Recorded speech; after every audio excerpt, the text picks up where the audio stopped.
Hey basketball players, today we're going to be talking to you about Ja Morant and what makes him such a great player and how you can play just like Ja Morant. Now, what does Ja Morant do really well? Well, first off, he's a point guard who can dunk the ball and get massive alley-oops. So number one is work on your vertical jump. And I'm saying this because you're going to need a jump in basketball no matter what. Let's face it. You're going to get yourself a rebound. You need to go back up for that shot. As soon as you get that offensive rebound, you need to go up for that shot right away. Number two is having a great vertical jump is going to help you be able to get more baskets and be a better defender. Why is this? Because having a higher vertical jump allows you to be faster and have faster foot speed than other players. The reason is because both aspects of the game, that foot speed and jumping ability, is actually the same muscles. A lot of it is coming from your calves, your upper leg, your hips. A lot of that power is coming from there. And if you're looking to be able to jump higher, make sure to go check out my vertical jump training book in the description below. And if you've never really worked out before, right now, I want you to do this every other day until you get a good trainer or until you get a good program. And that is some simple things. Number one is a squat. A squat, you have your feet shoulder width apart, and then you're going to bend your knees. You're going to keep your back straight. Try to keep your shoulders in line with your toes, in line with your knees, and back up. And you want to be back on your heels when you're doing the squat. Next, after you've gotten that form mastered, what I want you to do is to do squat jumps, which is going into a squat. You can have a basketball with you and jump up. Those two exercises are going to do amazing things for you. And you don't just do them once or twice. You're doing 3 sets of 10, 3 sets of 15, whatever you feel comfortable with. You want to feel the burn in your legs. Next is a lunge. A lunge is when you take a step ahead and then you keep this forward knee behind that toe and you go down and then back up. And that back knee should not touch the ground. It should be 1 inch or 2 above the ground because we don't want to cause any injuries. And you don't worry about having to stunt your growth if you're younger and working out because it really doesn't as long as you take in the right nutrition. But I would recommend doing body weight exercises like those 3 I just showed you before you start lifting weights.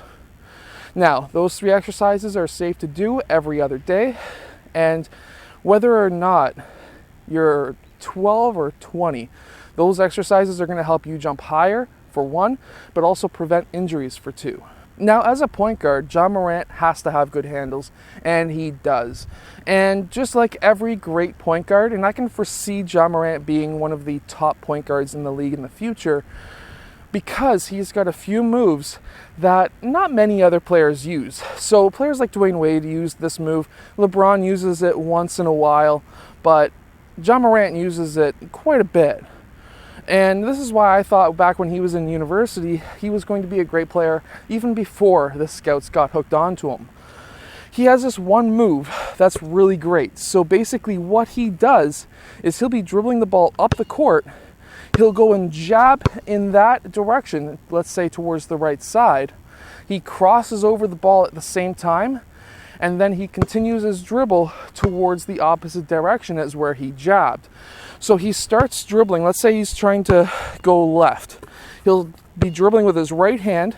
He'll go and he'll jab that direction, cross over at the same time, and then he'll go the opposite direction. This is a great move to practice, to use, because it is very useful for him. And if you're a guard, or even if you're a forward, this is a great move.